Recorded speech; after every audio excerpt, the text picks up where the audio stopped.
بعيني عباس سهم لي بعينه بعيني چاہتا لیکن میں کیا کروں کہ اس شہزادے کا تذکرہ بہت کم ہوتا ہے. جب صلح ہوئی ہے نا صلح، تو امیر شام نے کہا بھائی اس جملے کی پوری قوت کو محسوس کرو جو حسن نے جواب میں کہا ہے، پوری قوت کو محسوس کرو. جب حسن ابن علی سمجھ میں آ جائے گا تو جب صلح ہو گئی نا صلح حسن، تو امیر شام حسن کو دیکھ کے کہنے لگے یا حسن انا خیر منک، میں تم سے بہتر ہوں. اے حسن میں تم سے بہتر ہوں. سر اٹھایا امام حسن نے اور کہنے لگے میں تو یہ بھی نہیں کہہ سکتا کہ میں تجھ سے بہتر ہوں.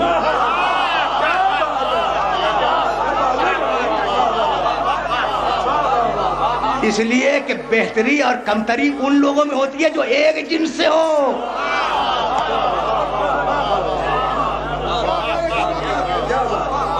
کیا عجیب و غریب مراحل فکر ہیں، اور کیا منازل ہیں، کیا رتبے ہیں. بس چھوٹا سا واقعہ مجھے یاد ہے، گزشتہ سال میں حاضر نہیں ہوا تھا، اس سے پچھلے سال میں نے ایک چھوٹا سا واقعہ اس شہزادے کا بیان کیا تھا، اور اس واقعے پر گفتگو کو تمام کر دوں گا. 5 سال کا ہے، 4 سال کا بچہ ہے، پیغمبر اکرم کی گود میں بیٹھا ہے. اچھا یاد ہے نا کہ یہ پیغمبر جب یہ پیدا ہوا ہے بچہ تو یہ پیغمبر کے گھر کی پہلی خوشی تھی، اور پورے شہر مدینہ میں چراغاں کروایا تھا حسن کی پیدائش پر.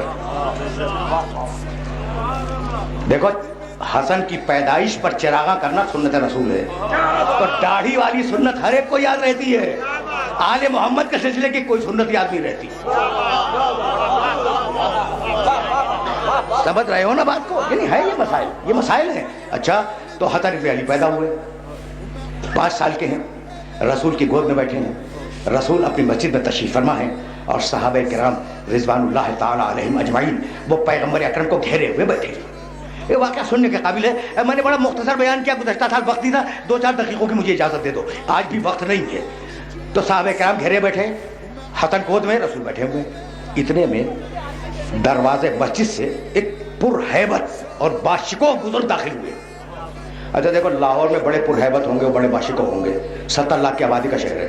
وہ مدینہ چھوٹا سا شہر، سب ایک دوسرے کو پہچانتے ہیں، ٹھیک ہے نا، سب ایک دوسرے کو پہچانتے ہیں وہاں پر.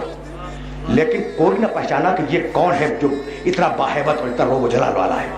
وہ کہا السلام علیکم یا رسول اللہ، اللہ کے رسول آپ پر میرا سلام ہو.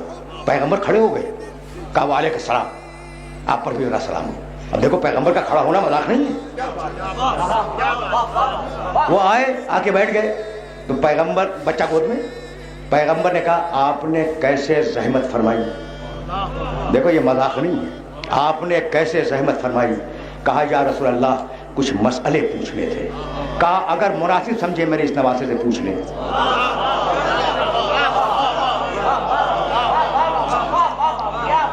اگر مناسب سمجھیں میرے اس نواسے سے پوچھ لیں. کہا یا رسول اللہ جیسا آپ کا حکم. انہوں نے بچے کو گود میں اٹھایا، مسجد کے کنارے لے گئے، دیواریں مسجد کے قریب بیٹھ گئے. بڑی دیر تک بچے سے پوچھتے رہے. بچہ جواب دیتا رہا. پھر جب پوچھ چکے لائے بچے کو رسول کے گود میں بٹھا دیا. رسول نے کہا کہ آپ نے سوالات پوچھ لیے. کہا یا رسول اللہ پوچھ لیے. کہا آپ مطمئن ہوئے جوابات سے. دیکھو یہ مذاق نہیں ہے.